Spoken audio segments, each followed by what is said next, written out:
Welcome to Bleacher Talk, a show for the fans hoping for a championship. I'm your host, Emma Gerges. Today I am joined by Minnesota Viking, Blake Cashman. Blake, we're so grateful to have you here.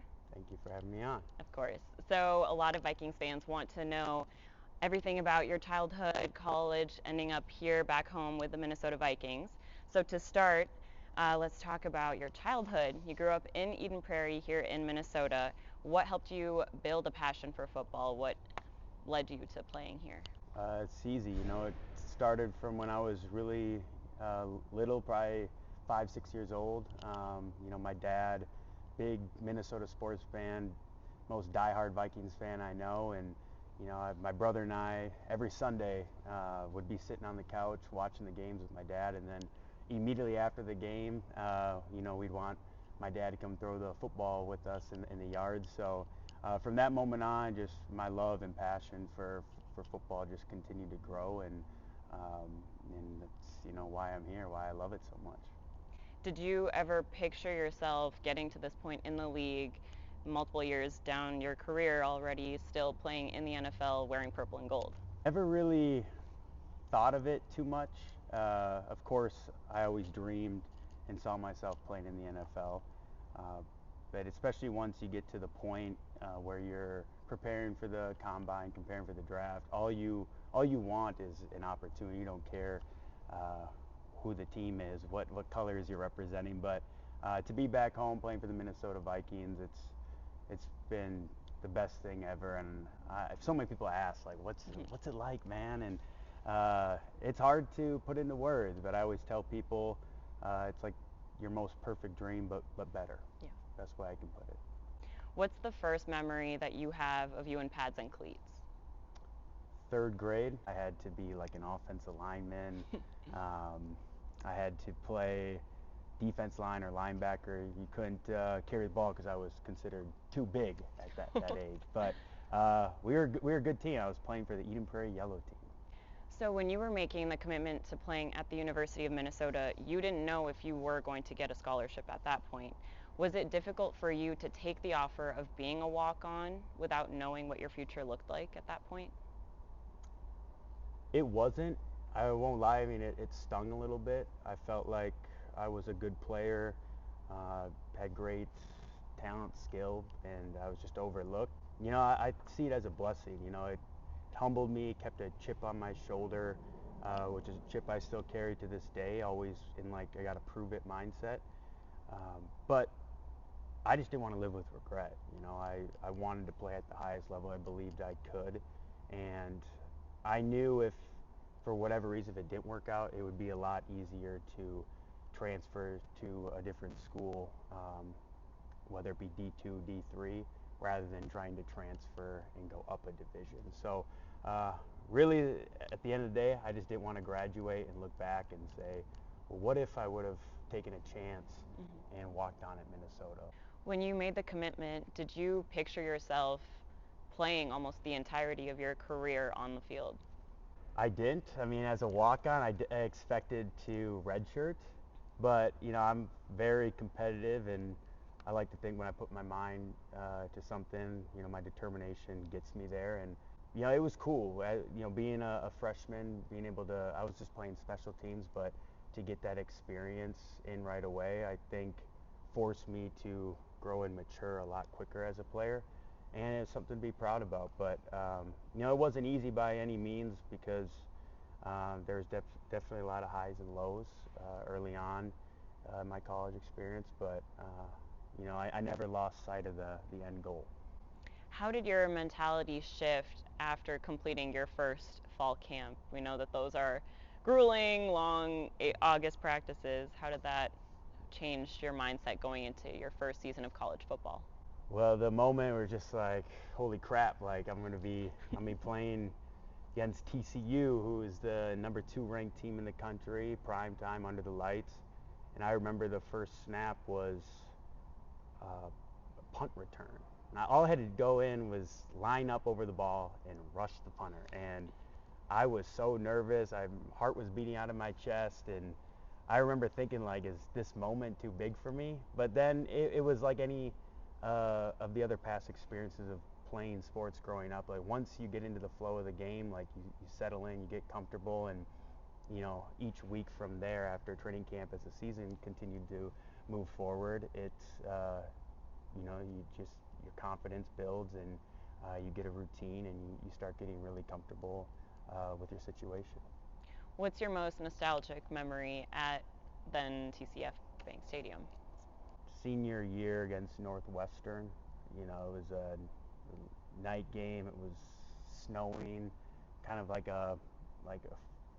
flurries and almost like this fog. It was hard to see, but it was a gritty game from start to finish. At that time, Northwestern was a hot team, and we weren't doing so well. So, our backs were against the wall. Everyone was counting us out, and myself and the defense played really well. Ended up having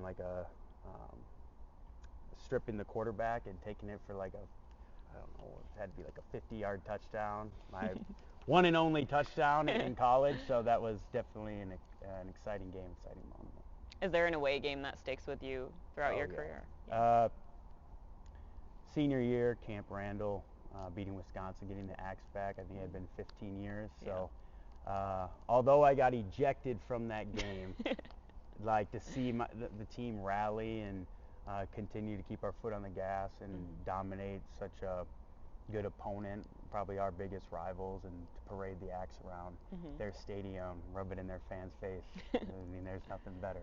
Is it hard being in that situation where you get ejected from a game and you just have to sit and watch your team without being a part of it? Oh yeah. I vividly remember going back to the locker room, might have smashed a chair, threw my helmet. I was very angry, and what was really upsetting is with the rules, you couldn't go back on the field and watch the game, so you had to stay in the locker room, which they didn't have any TVs or anything. I couldn't pull the game up on my phone because I had no cell reception, so I had to sit in a chair like this at the end of the tunnel, and there was a taped line on the ground, and I had to be behind the line. They had a security person there with me to basically keep eyes on me, but I had to sit like this, and I could see about 3/4 of the scoreboard. That's how I had to watch the whole second half. Was there an athlete in the NFL that you meticulously watched throughout college to sort of, frame your game around them? At the time, I would say there was two players. Me being a linebacker, was Blake Martinez, who played for Green Bay, and Eric Kendricks when he was here.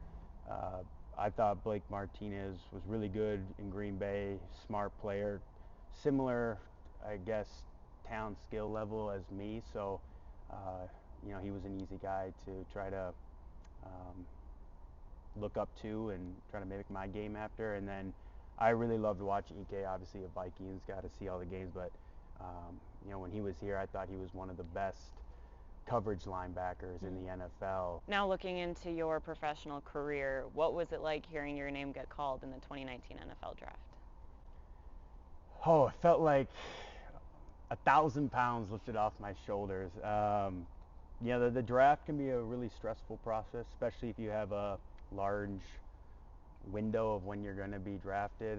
I think I was projected anywhere between 3rd through 6th, which realistically looking back, there's no way I probably was ever going to go in the 3rd round, but it's hard not to get your hopes up, especially as a young kid. It was a great experience, being able to witness your getting that call, but also seeing your name come across the TV and to celebrate with your family and close ones who have supported your entire journey. That was a very special moment. Within your first couple of years, you had spent some time on the IR list. How did that affect your mental health with the game? 3rd year, my last year in New York, that was a tough year. All the other times I was injured, it's just something I have to get through. But that 3rd year in New York was kind of a breaking point for me. Kind of resented the game a little bit, had that attitude of why me? Feeling sorry for myself. It was hard because that was the 2nd year of COVID. I was in New York, isolated in a small apartment and away from my teammates. So it was a long year. It was tough, but I just kind of had to tell myself that I was doing all the right things. I was working hard, and God had a plan for me. He just had some road bumps along the way, and that's part of your experience in the NFL, your career is there's growing pains, but learning and developing along the way. So now you've spent an entire season as a Minnesota Viking. What can you tell us about playing with the defense and the coaches that you have that makes it all flow so smoothly for you? The coaches put a lot of trust into me, into all the players on the field, and they always, at least defensively, Flo always says, this is your guys' defense. And I think a lot of the guys, like, we have great relationships and camaraderie, which that's like a little nuance that I think elevates your team's play, elevates everybody's play. When you just have that synergy between each other, it's easy just to connect and things flow well. Is there someone on defense or special teams that you think complements your playing style? Well, definitely having Harrison Smith lined up behind you. I mean, he's seen it all. Obviously, a very good vet, future Hall of Famer. So when it comes to the coverage aspects, like, he just makes everybody's job easier up front. To come here and play with somebody like Jonathan Greenard, who I already had a relationship with, we were already had that synergy. Like, I like to let the D line just do your thing. If you're gonna go inside a gap, I'll make you right. And I had that with JG. So you have a Hall of Famer behind me for the coverage, and then in front of me, I have an All-Pro edge rusher. So whenever you're surrounded with talent, I think it elevates everybody's game.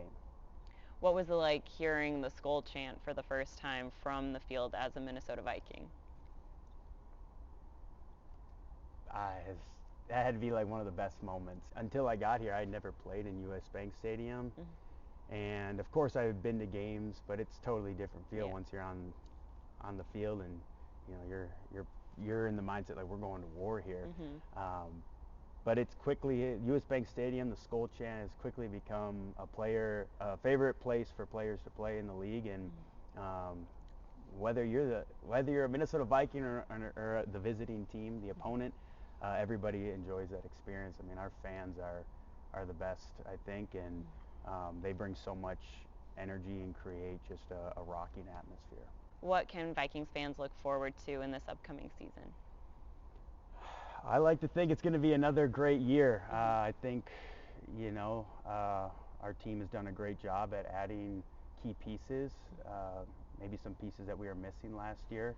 But I think we have the complete package of a very good roster, a roster that's capable of going the distance in the playoffs. But all that means nothing if you don't put it all together. But, that special bond that we had in this building last year, I already see it developing this year. And that's, I think, a very telling thing going into the season, especially this early on in the off season. Well, thank you so much for joining us for Bleacher Talk. We're excited to see all that you do this upcoming season. I appreciate it. Hopefully it's an amazing year.